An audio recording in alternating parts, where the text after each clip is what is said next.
The war that broke two empires, the Byzantine-Sassanid War, 602-628.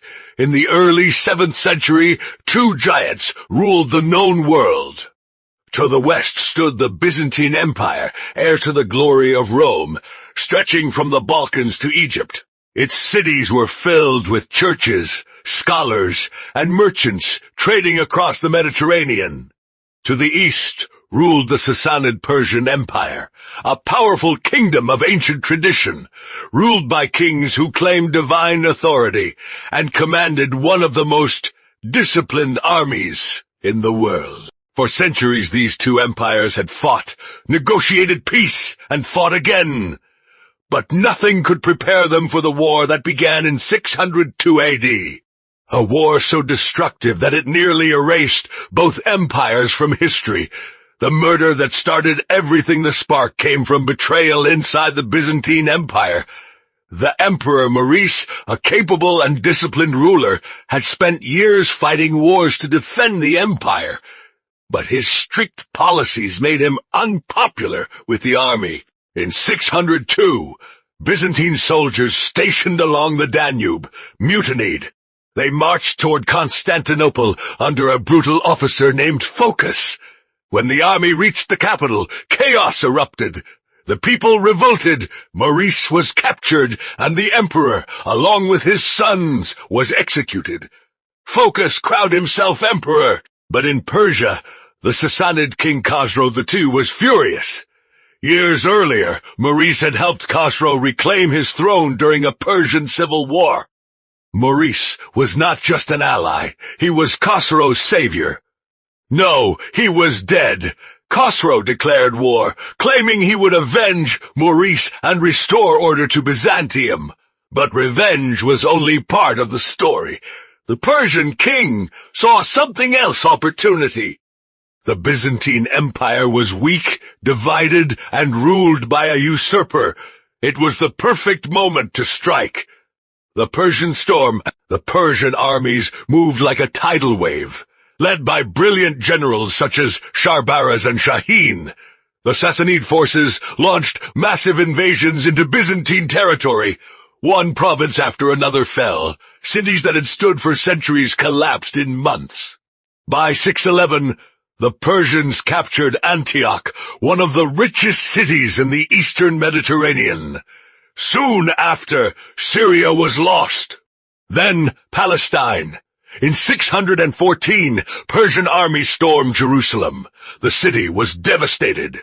Churches were burned, thousands were killed, and the true cross, one of Christianity's holiest relics, was taken back to Persia as a trophy. For the Byzantine world, the shock was unimaginable. But the disasters didn't stop. Persian forces marched into Egypt, the empire's breadbasket.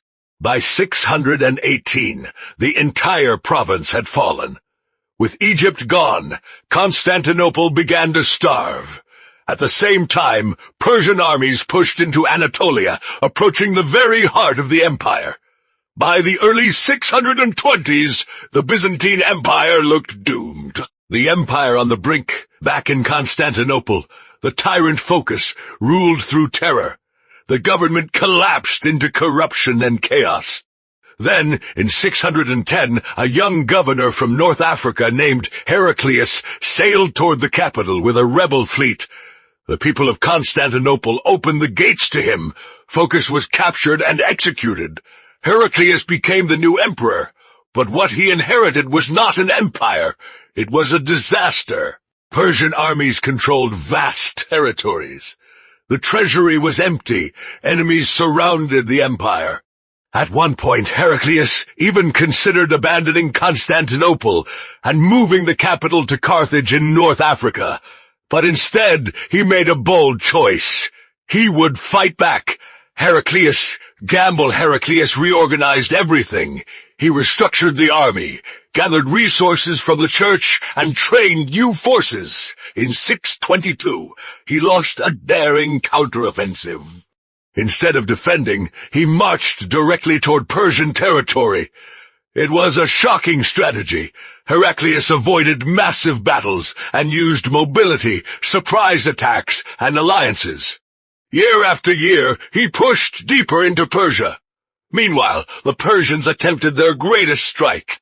In 626, Persian armies joined forces with the Avars, a powerful nomadic group, to attack Constantinople itself. If the capital fell, the war would end. But something extraordinary happened. The massive walls of Constantinople held. The Byzantine navy destroyed enemy fleets trying to cross the Bosporus. The siege failed. It was a turning point. The invasion of Persia. Heraclius saw his chance. In 627, he launched his most daring campaign. With a relatively small army, he marched straight into the Persian heartland. In 627, he launched his most daring campaign. With a relatively small army, he marched straight into the Persian heartland, near the ruins of Nineveh. One of history's most ancient cities, the two armies met. The Battle of Nineveh became one of the decisive battles of the war. Heraclius personally led a charge that shattered the Persian army. The Byzantines won a stunning victory. With the road open, Heraclius advanced toward the Persian capital. The defeat sent shockwaves through the Persian Empire. The fall of Khosrow II Persia collapsed into internal chaos. The nobility revolted against Khosrow II, blaming him for the catastrophic war. In 628, the king was overthrown by his own son. Khosrow was imprisoned and executed. The new Persian ruler immediately sued for peace. After 26 years of war, the conflict finally ended. The war that destroyed both empires on paper, Byzantium, had won. Heraclius recovered the lost provinces. The true cross was returned to Jerusalem in a triumphant ceremony, but the victory came at a terrible cost. Both empires were exhausted. Their economies were shattered. Their armies were depleted. Their borders were fragile. And just as they struggled to recover, a new force appeared from the deserts of Arabia. Within a few decades, Arab Muslim armies swept across the Middle East. They conquered Persia entirely. They took Syria, Egypt, and Palestine from Byzantium. The two ancient superpowers that had fought for centuries were suddenly overshadowed by a new empire rising from the sands. The final legacy, the Byzantine-Sassanid War, 602-628, was more than just another conflict. It was the last great war of antiquity. It drained two mighty empires to the point of collapse and reshaped the balance of power in the Middle East forever. Historians often say that when Heraclius defeated Persia, he had no idea that a far greater transformation was already beginning. Because while Byzantium and Persia destroyed each other, a new chapter of world history was about to begin. If you enjoyed this powerful story of empires, betrayal, and one of the greatest wars in history, make sure to like the video and subscribe to the channel so you don't miss the next incredible historical story. Drop a comment below and tell us which moment of the Byzantine-Sassanid War shocked you the most. And stay tuned, because on this channel we bring you the most dramatic battles, legendary leaders, and world-changing events from history.